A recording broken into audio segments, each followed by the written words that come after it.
আবু হুরায়রা রাদিয়াল্লাহু তাআলা আনহু বলেন, রাসূল সাল্লাল্লাহু আলাইহি সাল্লাম বলেছেন, ইস্তাজাবু লিল আবদে মা লাম ইয়াদুবে ইসমিন আও কাতিয়াত রাহিমিন। মানুষের দোয়া কবুল করা হবে, আল্লাহ মানুষের দোয়া কবুল করবেন, তবে তিনটে কারণে কবুল হবে না। এক,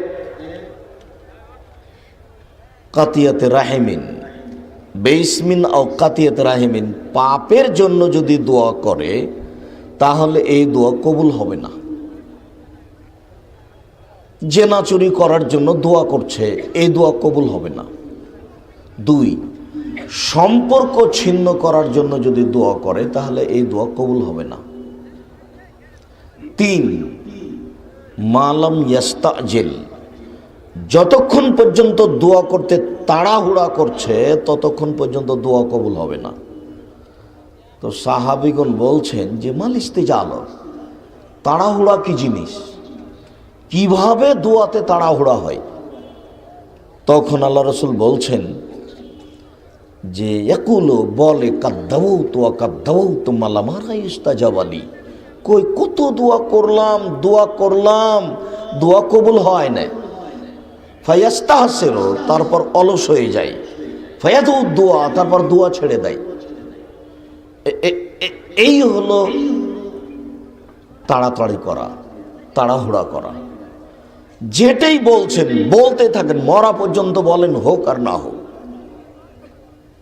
যখনই ছেড়ে দিবেন তখনই প্রমাণ হবে যে আপনি তাড়াহুড়া করলেন, তখন আর কবুল হবে না। চাইতে তাড়াহুড়ার কিছু নেই, বাকি জীবনটাকে এইভাবে চাওয়াতেই লাগিয়ে রাখেন, ফল ভালো হবে। যেটা আপনি চেয়েছেন সেটা যদি না হয়, আল্লাহ যদি অন্য কিছু দেন তাহলে সেটা জান্নাত হতে পারে। আর যদি জান্নাত হয় তাহলে আপনার আর থাকলো কি, আর কি কিছু লাগবে? অনেক তো চেয়েছেন, তার সাথে তো আপনার কোনো রাগ নেই বা কোনো সত্তা কারো প্রতি রাগ করেন না, আপনার চাওয়া তাকে খারাপ লাগে না। আব্দুল্লাহ রহমান এবং রাহিম বলে একটা কথা বলছিল যে মানুষের কাছে যদি মানুষ চায় 10 বার চায় তাহলে বিরক্ত হয়, আর আল্লাহর কাছে 10 বার দিন রাত যদি চান তাহলে কি তিনি বিরক্ত হবেন? বিরক্ত হবেন না। চাওয়ার একটু পদ্ধতি, রাত 12টার পরে চাইবেন, তখন সব দরজা খোলা থাকে। রাতের কোনো একটা অংশে চাইবেন, সেটা রাত 2টা 3টার পরে, ওই সময়ে যে যা চাইবে তাকে তাই দেওয়া হবে। আজান এবং একামাতের মাঝে চাইবেন, ওই সময়ে আকাশের সব দরজা খোলা থাকে। সূর্য ঢলে যাওয়ার সাথে সাথে চাইবেন, এই সময়ে সব দরজা খোলা থাকে। আর রাতে উঠে লা ইলাহা ইল্লাল্লাহু ওয়াহদাহু লা শারীকা লাহু লাহুল মুলকু ওয়া লাহুল হামদু ওয়া হুয়া আলা কুল্লি শাইইন কাদির ওয়া সুবহানাল্লাহি ওয়া আলহামদুলিল্লাহি ওয়া লা ইলাহা ইল্লাল্লাহু আল্লাহু আকবার ওয়া লা হাওলা ওয়া লা কুওয়াতা ইল্লা বিল্লাহ। এইটুকু বলার পরে যা চাইবেন সেটাই দেওয়া হবে। এই দোয়াটা মুখস্থ করতে হবে। আর আরো 2টি হাদিস চাওয়ার ব্যাপারে। বুরাইদা রাদিয়াল্লাহু তাআলা আনহু বলেন যে আল্লাহ রাসূল একটা লোককে চাইতে দেখলেন, এটা লোক চাচ্ছে, তো কি বলছে? বলছে যে আল্লাহুম্মা ইন্নী আসআলুকা বিআন্নাকা আনতাল্লাহ লা ইলাহা ইল্লা আনতা আল আহাদুস সামাদুল্লাযী লাম ইয়ালিদ ওয়া লাম ইউলাদ ওয়া লাম ইয়াকুল লাহু কুফুয়ান আহাদ। এই দোয়া পড়ে চেয়েছে। তখন আল্লাহ নবী বলছেন যে দাআ বিইসমিহিল আযম আল্লাযী জাদুয়া আজাবা ওয়া যা সুইলা আতা। লোকটি ইসমে আজম দিয়ে দোয়া করেছে, লোকটি ইসমে আজম দিয়ে দোয়া করেছে, লোকটি ইসমে আজম দিয়ে দোয়া করেছে। এই ইসমে আজম দিয়ে যা বলা হবে তা মেনে নেওয়া হবে, এই ইসমে আজম দিয়ে যা চাওয়া হবে তা দিয়ে দেওয়া হবে, এই ইসমে আজম দিয়ে যা বলা হবে তা মেনে নেওয়া হবে, এই ইসমে আজম দিয়ে যা চাওয়া হবে তা দিয়ে দেওয়া হবে। এইটা আগে বলবেন, তারপরে দরুদ পড়বেন, তারপরে নিজের কথা বলবেন। কিছুই যদি জানা না থাকে তাহলে বলবেন আল্লাহ আমাকে এইটা দাও, আমার মাকে ক্ষমা করো, আমার বাপকে ক্ষমা করো। তো এইটুকু বলার পরে যদি জানা থাকে বলবেন রব্বির হামহুমা কামা রাব্বায়ানি সাগীরা, বা বলবেন রব্বিক ফিরলি বলে বলে তাই ওয়ালে মান দাখালা বাইতে মুমিনান ওয়াল মুমিনিনা ওয়াল মুমিনাত। তারপরে সাদ রাদিয়াল্লাহু তাআলা আনহু বলেন রাসূল সাল্লাল্লাহু আলাইহি সাল্লাম বলেছেন দাওয়াতু জিন্নুনে যা দা রাব্বহু ওয়া ফি বাতনিল হুত। ইউনূস আলাইহিস সালামের দোয়া মাছের পেটে, যখন তিনি তার প্রতিপালককে বললেন, ইউনূস আলাইহিস সালাম যখন তার প্রতিপালককে বললেন তখন তিনি মাছের পেটে, সাগরের মধ্যে মাছের পেটে থেকে তিনি বলছেন লা ইলাহা ইল্লা আনতা সুবহানাকা ইন্নী কুনতু মিনাজ জালিমিন। তো আল্লাহ তাআলা বলছেন ইউনূস, তুমি যদি এই দোয়া না পড়তে তাহলে আমি তোমাকে মাছের পেটে রেখে দিতাম ইলা ইয়াউমি ইউবাসুন, বিচারের দিন পর্যন্ত, কিয়ামত পর্যন্ত তোমাকে আমি মাছের পেটে রেখে দিতাম। তুমি এই দোয়া পড়েছো, সেই জন্য তোমাকে আমি মাছের পেট থেকে বের করে দিলাম। মুহাম্মদ সাল্লাল্লাহু আলাইহি সাল্লাম বলেন মা মিন মুসলিম লাম ইয়াদু বিহা ইল্লা ইস্তাজাবা লাহু ফি শাইইন। যে কোনো পুরুষ, যে কোনো নারী, যে কোনো পুরুষ, যে কোনো নারী, যে কোনো বিপদে পড়ে দোয়া ইউনূস পড়বে, আল্লাহ তাআলা তাকে বিপদ থেকে উদ্ধার করবেন। তবে এটা কসবা, এ কথার অর্থ এই নয় যে ১৬ লক্ষ বার দোয়া ইউনূস পড়তে হবে। বিশ্বাস, আপনি মানুষ হিসাবে এটাও বিশ্বাস করেন যে একটানা মানুষ ঠিক করে হিসাব করে ১৬ লক্ষ বার দোয়া ইউনূস পড়তে পারবে না। ১৬ লক্ষ বার এইখানে আছে নাকি?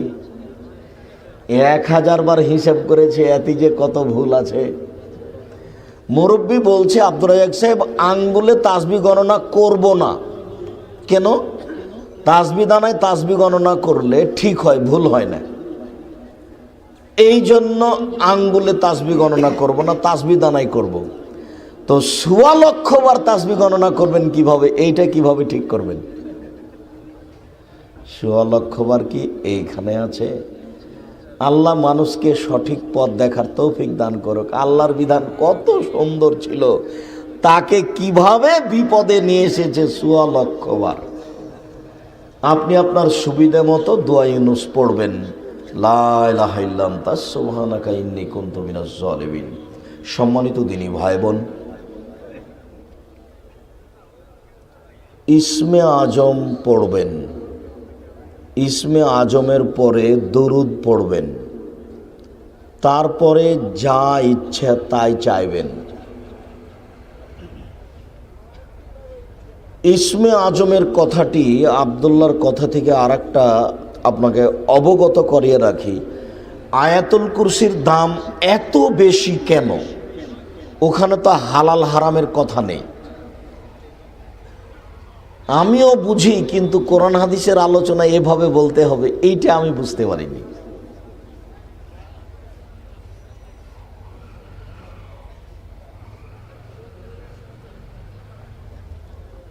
সূরা ইখলাসে কি আছে?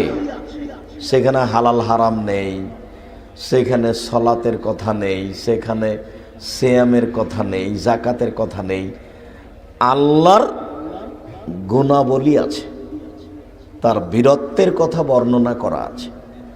তো এই ইসমে আজমে আছে এইটা, আল্লাহুম্মা ইন্নী আসআলুকা বিআন্নাকা আনতাল্লাহ, তোমার কাছে চাই এই জন্য যে তুমি আল্লাহ।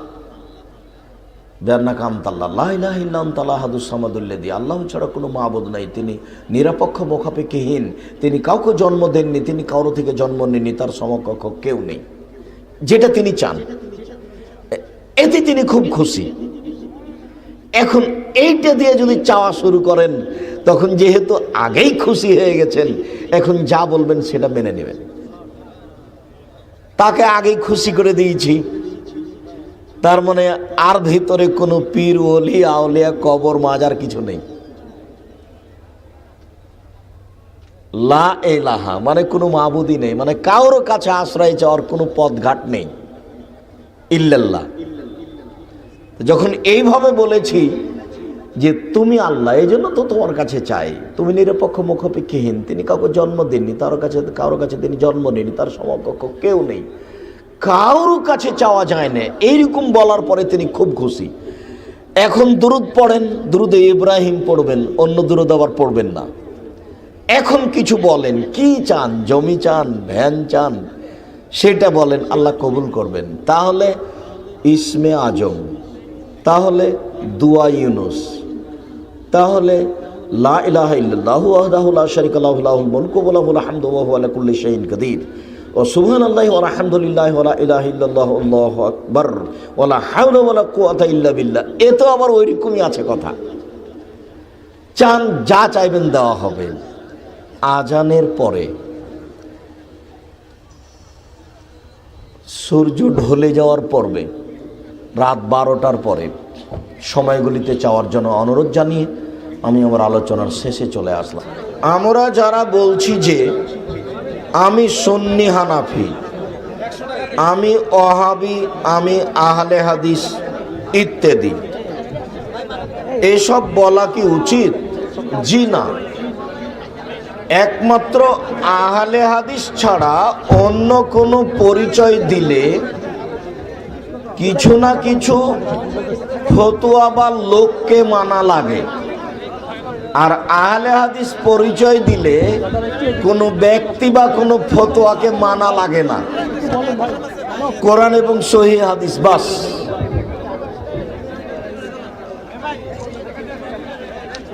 বেশি কিছু আজকে না নিয়ে যেতে পারলে 20 টাকা মূল্য দিয়ে মাসিক আল ইহতিসাম নিয়ে যাবেন, আর মিন্নাতুল বারী তাওজিহুল কোরআন আছে কিনা দেখেন। কোনো পরিচয় দিবেন না, নিতান্তই যদি দিতে হয় তাহলে আহলে হাদিস কেন, তখন আর কোনো লোককে মানা লাগে না, আর কোনো ফতোয়া মানা লাগে না, কোরআন এবং সহিহ হাদিস। মসজিদে সালাত আদায়ে আমিন বলা, রাফুল ইয়াদাইন এ বাধা দেওয়া হয়, কি করা উচিত? চেষ্টা করেন সেই মসজিদে আমিন জোরে বলা, রাফুল ইয়াদাইন করার। যদি বের করে দেয় তাহলে ভিন্ন করে মসজিদ তৈরি করেন। ঈদের দিনে কখন কবর জিয়ারত করা উত্তম? ঈদের দিনে কবর জিয়ারত করলে বিদআত হবে। কবর জিয়ারতের জন্য কোনো দিন নাই, যখন পারবেন যাবেন।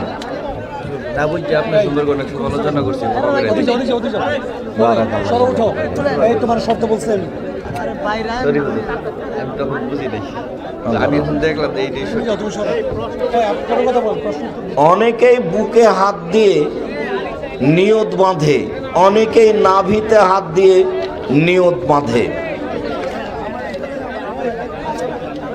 কোনটি সঠিক? নিয়ত বাঁধার জন্য কোথাও হাত দেওয়া লাগে না, নিয়ত বাঁধা লাগে না। অন্তরের পরিকল্পনার নাম নিয়ত, অন্তরের পরিকল্পনার নাম নিয়ত। নিয়ত কিছু নেই, অন্তরের পরিকল্পনা।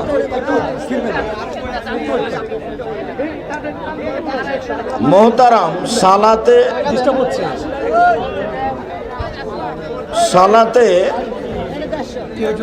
কেউ যদি সামনে দিয়ে যায়, সালাত আদায়কারী নাগালের বাইরে ওকে ঠেকিয়ে দিবে।